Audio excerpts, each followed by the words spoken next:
ဘာဘေးကကြောက်စရာမလိုပါဘူးစပိန်နောက်ခဲလူလေးရဲ့ရဲတင်းနဲ့စိတ်ကောမှု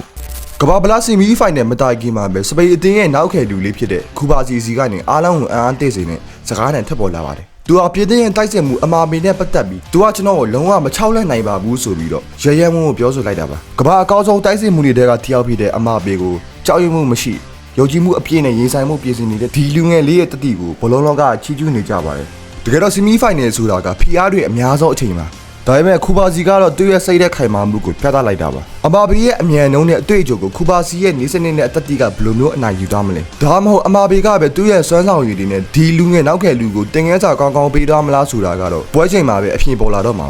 ပွဲမဆခဲ့ကလေးကစိတ်တဲ့စစ်စင်ရင်းတွေနဲ့ပူပြေးနေတဲ့ဒီပွဲမှာကိုလူတို့အမြင်မှာရောအမာဘေကိုခူပါစီတယောက်တကယ်ပဲထိချုံနိုင်ပါမလားဒါမှမဟုတ်ဒါသူ့ရဲ့မောင်းမာမှုတစ်ခုဖြစ်လာမလားကိုလူတို့အမြင်လေးတွေ comment ထဲမှာဆွေးနွေးတော့ကြပါဦး